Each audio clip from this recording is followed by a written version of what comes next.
We usually evaluate a batsman's consistency by his batting average, don't we?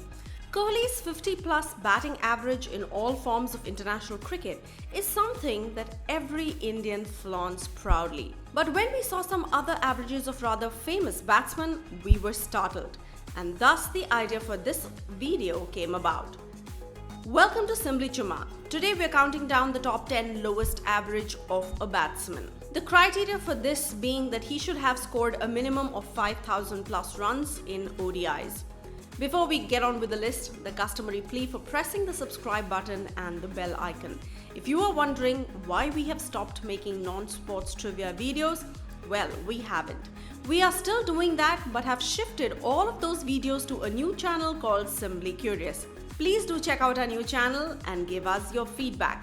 Before we begin with the countdown, here's our missed by that much segment. We are not going to include pure bowling all-rounders like Abdul Razak, who has scored 5,080 runs with an average of 29.70. Now for the missed by that much segment.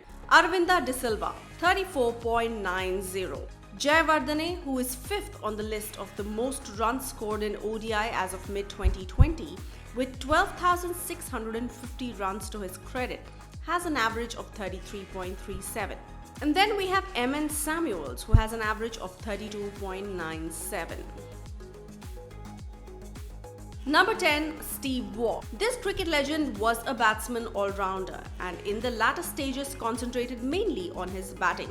Steve Waugh has amassed a total of 7,569 career ODI runs with an average of just 32.90.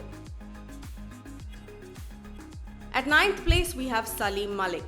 Once again a legend of the game. Sulieman Malik was one of the pillars of Pakistan cricket and was the backbone of the Pakistan team in the late 80s and early 90s.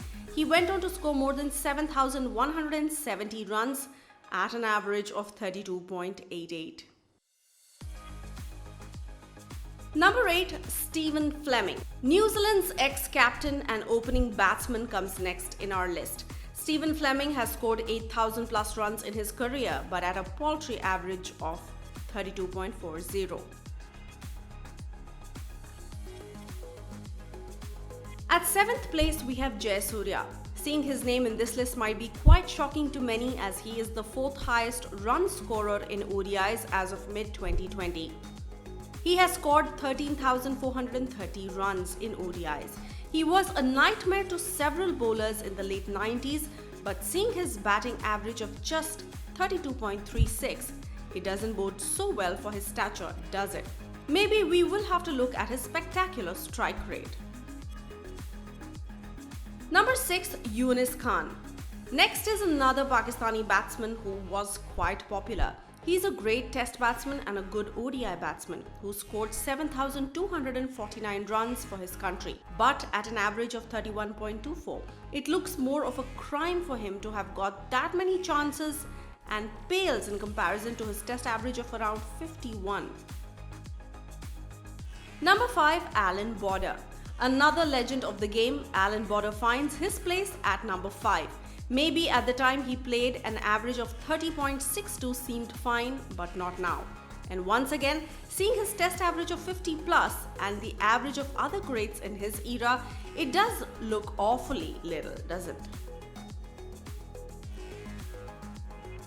At 4th place, we have Brendon McCullum, a modern-day cricket legend. This New Zealand power hitter is a big asset for his team and is a major ambassador of cricket, especially in T20s.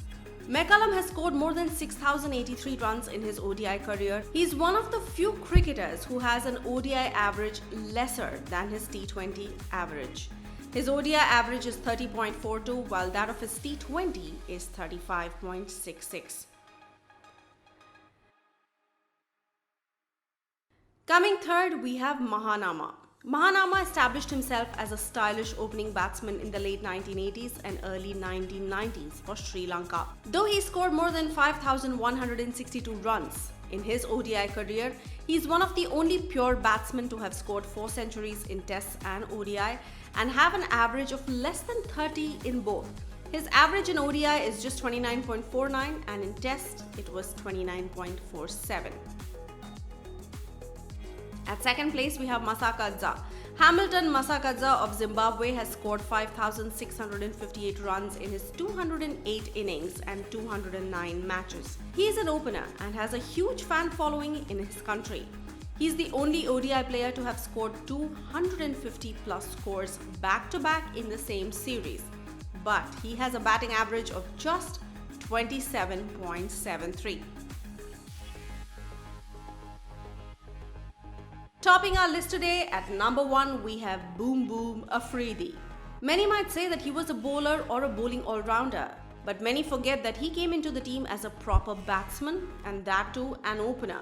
Then he became a batsman and a part-time bowler, after which he became a batting all-rounder.